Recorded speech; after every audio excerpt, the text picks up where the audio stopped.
Wali Kota Surakarta Gibran Rakabuming Raka angkat bicara soal kicauan mantan Komisioner Komnas HAM Natalius Pigai.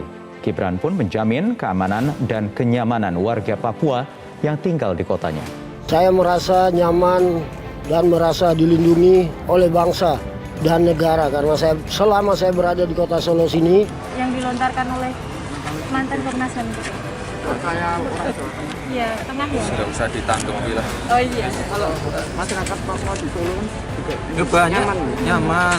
Banyak yang sekolah juga, kemarin saya waktu ke Teknopark banyak yang sekolah juga tuh di Teknopark.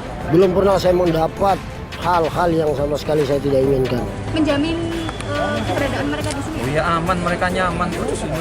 Bolo kabeh. Oh iya aman, mereka nyaman terus ini. Bolo kabeh. Jadi Pigai mau ngomong apapun, masyarakat Papua itu sangat cerdas, tidak seperti dia.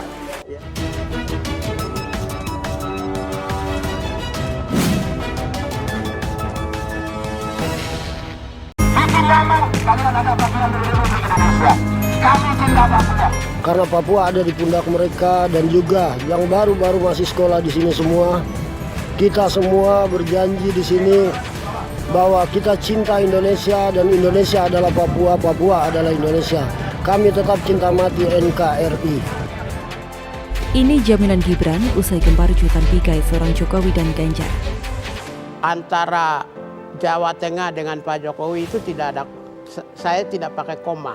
Berarti saya sebagai warga negara memberi kritikan langsung kepada Pak Jokowi sebagai presiden. Pak Natalius Pigai, apapun narasi-narasi kontroversi yang Anda lontarkan selama ini, kritikan-kritikan Anda terhadap pemerintahan saat ini, itu sama sekali bukan representasi dari aspirasi rakyat Papua. Pak Ganjar sebagai wakil ketua DPR RI yang hubungannya dengan otonomi khusus Papua, beliau yang memimpin. Ya, kita udah tahu lah, ini orang bicara sembarangan, udah tahu nanti sadar dia salah, dia juga mudah sekali langsung minta maaf. Saya sekali maju itu tidak akan pernah mundur. Beliau pejabat publik. Baik. Pak Jokowi presiden panglima tertinggi. Karena itulah saya kritik dalam konteks itu dan tidak pernah memikirkan tentang rasisme. Dari pikiran saya, perasaan saya, perbuatan saya. Bahwa selama ini narasi-narasi Anda, kritikan-kritikan Anda terhadap pemerintahan Presiden Jokowi itu berasal dari pribadi Anda sendiri, kepentingan Anda sendiri. Itu kan berarti orang-orang Papua tidak setuju dengan pernyataannya dia. Jadi ini persoalan personal Natalius Pigai yang menurut saya secara etis itu tidak etis. Jadi Pigai mau ngomong apapun, masyarakat Papua itu sangat cerdas, tidak seperti dia. Statement Pigai yang dikenal sebagai aktivis dan juga mantan Komisioner Hak Asasi Manusia masih terngiang-ngiang di benak banyak orang. Tak ada hujan, tak ada angin. Cara berpolitik Pigai sangat menjijikan, biadab juga keji. Dan ini menurut kami sangat membahayakan posisi keutuhan negara, persatuan bangsa. Saya mohon Mabes Polri sebagai Kantikmas melalui Polda Metro, tolong dia mesti dikasih pelajaran. Karena ini sangat rentan, bahasa seperti ini tuh sangat rentan. Pigai ini pernah mengalami hidup nyaman dan enak jika dibanding saudara-saudara kita di Papua. Pasalnya, jauh sebelum di HAM, sejak lulus kuliah di STPMD AMPD atau Sekolah Tinggi Pembangunan Masyarakat Desa 99, ia langsung mendapat tempat enjoy. Ia bekerja sebagai staf khusus Menteri di Kementerian Tenaga Kerja dan Transmigrasi RI di masa kepemimpinan Al-Hilal Hamdi dan Jacob Nuawea tahun 19 sampai 2004. Ia juga ASN yang mengabdi selama 15 tahun di kementerian yang sama dengan menempati berbagai jabatan fungsional dan struktural. Saat itu di masa pemerintahan Presiden Megawati Soekarno Putri. Tak sampai di situ, ia juga tim asistensi Dirjen Kesbangpol Profesor Dr. Sudarsono Harjo Sukerto tahun 2006 sampai 2008 bersama Kementerian Dalam Negeri sebagai moderator dialog interaktif di TVRI selama 2006 sampai 2008. Gimana? Nyaman banget bukan? Sebab di tahun-tahun tersebut sampai sekarang memang saudara-saudara kita yang dari Papua oleh pemerintah diberikan ruang yang cukup dengan pertimbangan agar kelak ilmu yang didapat bisa diterapkan di daerahnya masing-masing dan mengejar ketertinggalan. Tapi sayang seribu sayang, Pigai justru menggunakan panggungnya untuk memperoleh pengakuan dengan cara kontroversial dan mengambil jalur cepat atau potong kompas membuat statement yang menyakitkan pihak lain. Pak Presiden Jokowi waktu 2014 ke Papua, dia begitu memberi harapan yang luar biasa. Tapi jadi presiden, kekayaan alam begitu Anda bisa lihat semua media nasional, sumber daya alam dirampok. Kemudian Anda bisa melihat deployment militer yang luar biasa. Pelanggaran HAM 2014, operasi militer menyebabkan rakyat Papua mati. Kemudian Anda lihat hanya 7 tahun kepemimpinan Jokowi, rasisme di Papua begitu tinggi. Tak ada kiranya rasa persatuan jika dilihat statement yang dibuatnya tersebut. Yang terlihat justru upaya saling memecah belah anak bangsa. Kalau toh dia bilang keadilan semata hanya bumbu untuk sembunyi dari karakter kepengecutannya, menggunakannya sebagai alasan pembenaran, Anda sama sekali tidak mewakili aspirasi, curahan hati warga masyarakat Papua. Tapi narasi-narasi kritikan Anda terhadap pemerintahan saat ini berlebih-lebihan, justru melampaui. maka tak salah jika saudara-saudara kita yang dari Papua atau para mahasiswa sendiri mengatakan Pigai bukan juru bicara orang Papua dan sama sekali tak mewakili orang Papua.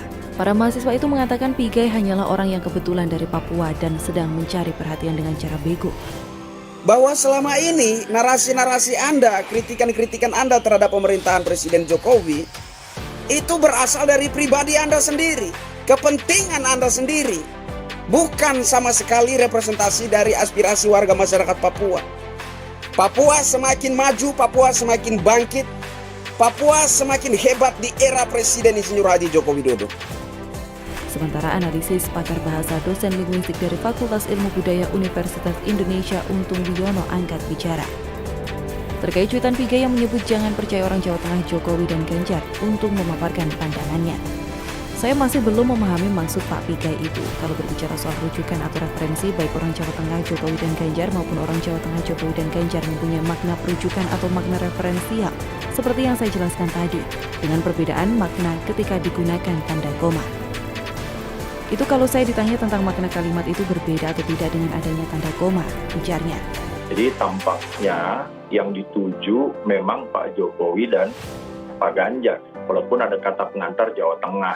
Nah, kalau saya kembalikan begini, disebutnya Jawa Tengah di situ kan jadi menimbulkan multitafsir. Kenapa tidak langsung saja disebut ya, jangan percaya misalnya Pak Jokowi dan Pak Ganjar. Kenapa harus bawa-bawa Jawa Tengahnya? Kalimat ini memang kemudian bisa ditafsirkan bahwa ini mengarah kepada Jawa Tengah secara umum, walaupun yang dituju khusus Pak Jokowi dan Pak Ganjar. Sementara itu saat dimintai tanggapannya atas cuitan Natalius Pigai tersebut, Ganjar hanya menjawab singkat. Ia justru mendoakan Pigai agar sehat selalu dan tetap kritis. Saya doakan beliau sehat selalu dan tetap kritis, ujar Ganjar saat dimintai konfirmasi. Terkait tudingan yang dilontarkan Pigai, Ganjar tidak mau merespon. Ganjar hanya mengatakan mendapat sambutan yang hangat saat berkunjung ke Papua. Ganjar lewat media sosialnya menunjukkan sejumlah momen kehangatan warga Papua saat menyambut kedatangannya.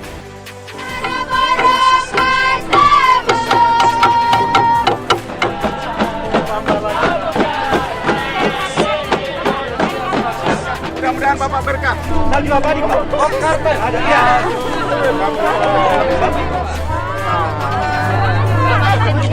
Ini lama-lama jalan. Ada lagi.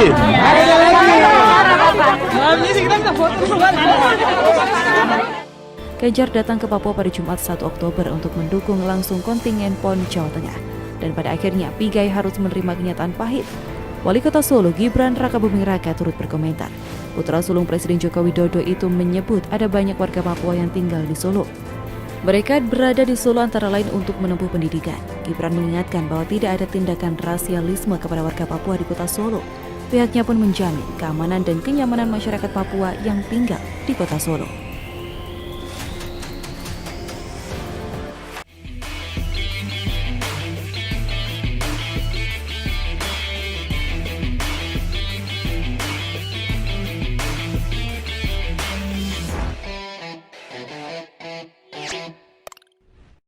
Jangan lupa untuk subscribe dan nyalakan lonceng notifikasinya.